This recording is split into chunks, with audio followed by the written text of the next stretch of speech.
Perhaps the most significant 49ers offseason intel was hidden in plain sight. I had to get on the phone with one of the best coaches in college football to get it, but it is an intriguing development for the 49ers offensive line. Carver was the easiest recruit I've ever had. He knew exactly what he wanted to do. He wanted to get into an NFL offense. He had one more year of college football to play, and he wanted to invest every ounce of his being into trying to become an NFL player. And we reached out to him, and within one day, it was almost too good to be true. It felt like with the recruiting process. But he knew what he wanted, and I felt like he could be a left tackle for us. That's where I felt we needed the most help on our offensive line, and he showed the versatility. Now, he came in at 280 pounds, and we had to get some weight on him, and we had to get his body moving the right way. But his athleticism, his feet, and his brain gave us a lot of confidence that he was going to be able to get that done. Carver Willis, one of the 49ers' fourth-round draft picks, did get that NFL training in Jedd Fisch's system, and it's impossible to overstate how important this is because of how cerebral the center position is. If you're going to talk about successfully replacing Jake Brendel, which is something the 49ers are going to have to do sooner rather than later, Brendel's going to be 34 years old this year, well, then you have to talk about players who fit what Shanahan wants to do mentally. And guess what? Jedd Fisch, the University of Washington coach, has been at 7 different NFL teams, fits what the 49ers want to do mentally. Just have a listen to the quote from Carver Willis talking about the 49ers at the University of Washington. Like, the Niners can do no wrong at UW. We watch their walkthroughs to learn how to walk through. We watch their practice tape to learn how to practice professionally. Like, we learn all that. So truly nothing, like, Niners can do no wrong. It's an organization that UW really, really respects. So we watched it to learn. So yeah, we watched their run game to learn how to run wide zone, tight zone, all that kind of stuff. Fisch joined Mike Shanahan's staff with the Denver Broncos in 2008. John Lynch was also a player there at the time for part of that year. So some of the connections, the main ones, date back to then. But the very, very key tie predates even that. See, with the Baltimore Ravens from 2005 to 2007, Fisch was on staff with current 49ers offensive line coach Chris Foerster. We try to pride ourselves to coach guys with the same philosophy as Chris does, which we want guys to run off the ball. We want guys to, play exceptionally fast at the offensive line. I think so many people consider that just be a skill position. And we want our offensive linemen to, have that athleticism like a skill guy. And we try to coach that the same way Chris does. Chris is probably my best friend in this profession. And, I run a lot of things by him all the time. And I'm just so grateful that the guy that Carver gets to get coached by is Chris, because I'm not sure I know there's not a better offensive line coach in the country. So Fisch, who's worked in multiple branches of the Shanahan tree, he even spent some time with Sean McVay in LA, and who knows Chris Foerster independently of that. He's probably the greatest authority in all of college football when it comes to identifying the cerebral talent necessary to execute center for the 49ers in the Shanahan system. And it's Carver Willis, whom he brought over to the University of Washington, whom he cross-trained to play at center, even though Carver had never played along the interior offensive line in his entire football life. He was right tackle at Kansas State, moved over to left tackle for the University of Washington, but at the end of practices, the Huskies would toss him in there to snap. So he would be ready to do that at the NFL level. We had him snap every day after practice because understanding while he was a very good left tackle for us in 2025, I also understood that he has NFL aspirations, and that was most likely going to be as an interior lineman. So we had him practice at the end of practice every day, snapping, just so if that ever did come up, he would at least have some familiarity with it. The physical duties of snapping the football just scratch the surface of what's required at the center position.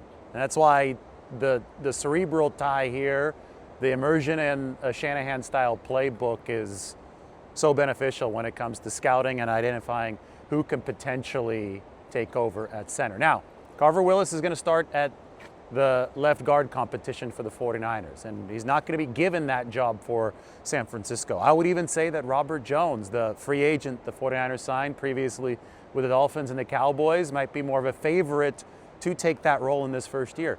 But Foerster is not averse to running a timeshare. He did it last year at one of the guard spots.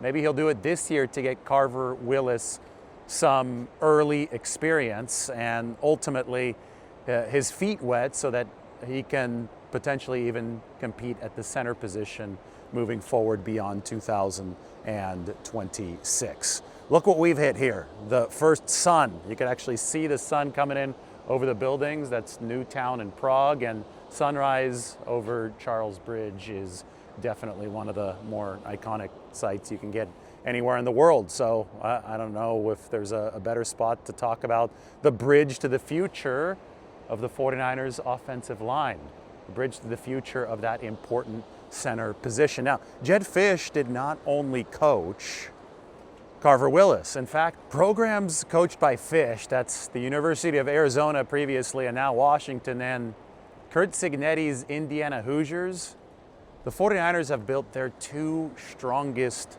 pipelines to those two college programs. They have 4 players apiece from Fisch, that's either Arizona or Washington, and Cignetti, 4 players from the Indiana Hoosiers. And the other guy the 49ers picked, and it was actually consecutive selections in this past draft from the University of Washington, is the cornerback, Ephesians Prysock. This is somebody who actually was recruited by Fisch from Diomedar Lenoir's high school. His 2 older brothers were actually teammates with Demo in high school, but he was recruited by Fisch to the University of Arizona and then followed Fisch to the University of Washington. So Fisch is very familiar with this long 6'3" cornerback. You know, the first thing that certainly popped out at me when we initially recruited him is I like tall corners. I like big corners. And, you know, he was tall and skinny back in high school, but as we put weight on him and as he was continuing to grow and get stronger in the weight room,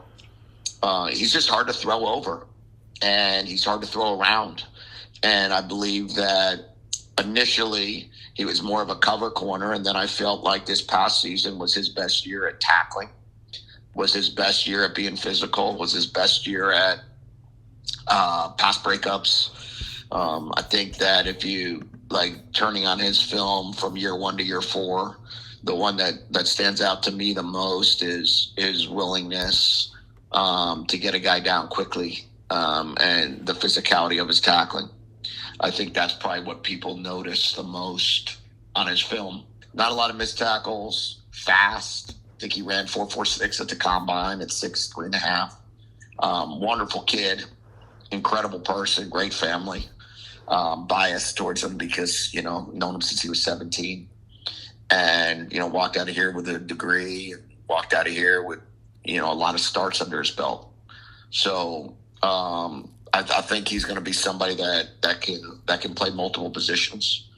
Multiple positions. Now, those of you doing this simplistically will say, well, Jedd Fisch thinks that Ephesians Prysock is going to play safety for the 49ers.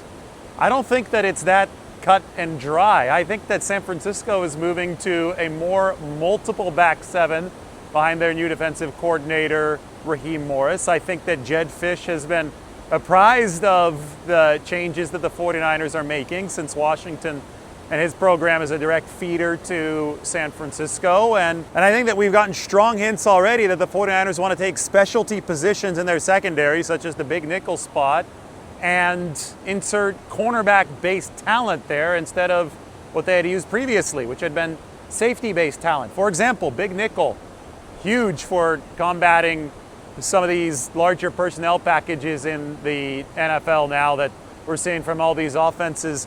Big nickel had previously been manned by a safety. Last year it was Jair Brown at first for the 49ers, then it was Jason Pinnock. I think that they're looking at a cornerback type taking that position now. Nate Hobbs signed away after the Green Bay Packers cut him, and well, Ephesians Prysock, I'm sure the 49ers have a lot of thoughts about his length and his ability to move at 4.45 with the 40.